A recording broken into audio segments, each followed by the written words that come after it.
Sainath builders Chennai ராஜகீழப்பாக்கத்தில் ready to occupy new plot.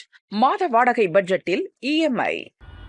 அமெரிக்காவில் இறக்குமதியாகும் இந்திய தயாரிப்புகளுக்கு 25% வரி விதித்து அந்நாட்டு அதிபர் டிரம்ப் உத்தரவிட்டார்.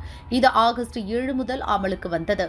அமெரிக்காவுடன் இந்தியாவின் வர்த்தக பற்றாக்குறை மற்றும் ரஷ்யாவிடம் இருந்து கச்சா எண்ணெய் வாங்குவது போன்ற காரணங்களுக்காக கூடுதல் 25% வரி விதித்தார். பின்னர் ரஷ்ய அதிபர் புடினுடன் பேச்சு நடத்திய பின் கூடுதல் 25% வரி விதிக்கப்படாது என்று சொல்கிறார். அமெரிக்காவின் தந்திரத்தை அறிந்து கொண்ட பிரதமர் மோடி இங்கிலாந்துடன் ஃப்ரீ ட்ரேட் வர்த்தக ஒப்பந்தம் போட்டுள்ளார். இதனால் இங்கிலாந்து மூலமாக ஐரோப்பிய நாடுகளுக்கு நம் பொருட்கள் எளிதில் சென்றடையும். இதுபோல் பல நாடுகளை நாம் அணுகலாம். அந்த வகையில் அடுத்ததாக ஜப்பான் சீனாவை நோக்கி இந்தியாவின் பார்வை திரும்பியிருக்கிறது. வரும் ஆகஸ்ட் 29 பிரதமர் மோடி ஜப்பான் செல்ல உள்ளார். ஜப்பான் பிரதமர் இஷிபாவுடன் அங்கு நடக்கும் உச்சி மாநாட்டில் பங்கேற்கிறார். மோடியின் ஜப்பான் பயணத்தின் முக்கிய நோக்கம் மும்பை அகமதாபாத் புல்லட் ரயில் திட்டம் பற்றியதாகும். ஜப்பானின் E10 ஷின்கான்சென் தொழில்நுட்பத்தை இந்தியாவுக்கு கொண்டுவர பேச்சு நடக்க உள்ளது.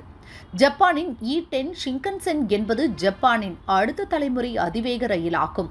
இது தற்போது பயன்பாட்டில் உள்ள E5 ரயில்களுக்கு பதிலாக பயன்படுத்தப்பட உள்ளது. இந்த ரயில்கள் ஜப்பானின் ரயில்வே நிறுவனமான JR ஈஸ்ட் மூலம் தயாரிக்கப்படுகின்றன. 2030ஆம் ஆண்டில் இந்த ரயில்கள் வணிக ரீதியாக இயக்கப்படும் என எதிர்பார்க்கப்படுகிறது. இந்த ரயில்கள் மணிக்கு 320 கிலோமீட்டர் வேகத்தில் இயக்கப்படும். இதன் வடிவமைப்பு காற்றோட்டத்தை மேம்படுத்துவதோடு பயணத்தின் போது குறைந்த இரைச்சலை ஏற்படுத்தும். அதிநவீன அதிர்வு தடுப்பு அமைப்புகள் மற்றும் பூகம்பத்தின் போது ரயிலின் பாதுகாப்பை உறுதி செய்யும் தொழில்நுட்பங்கள் உள்ளன. மும்பை அகமதாபாத் புல்லட் ரயில் திட்டத்தில் இந்த அதிநவீன E10 ஷின்கான்சென் தொழில்நுட்பம் பயன்படுத்தப்பட உள்ளது. இதனை பெறுவதற்கான ஒப்பந்தத்தை இறுதி செய்வது மோடியின் ஜப்பான் பயணத்தின் முதல் இலக்காகும்.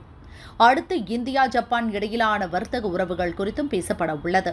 ஜப்பான் பயணத்தை தொடர்ந்து ஷாங்காய் ஒத்துழைப்பு அமைப்பு நடத்தும் மாநாட்டில் பங்கேற்க சீனாவுக்கும் செல்கிறார் மோடி. அமெரிக்காவின் வர்த்தக பதற்றத்திற்கு மத்தியில் ஜப்பான், சீனா போன்ற நாடுகளுடன் நல்லுறவை வலுப்படுத்திக் கொண்டுள்ளது இந்தியா. அங்குள்ள தொழில்நுட்பங்களை இந்தியாவுக்கு கொண்டு வந்து மேக் இன் இந்தியா திட்டத்தை வலுப்படுத்துவது எதிர்கால இலக்காக உள்ளது.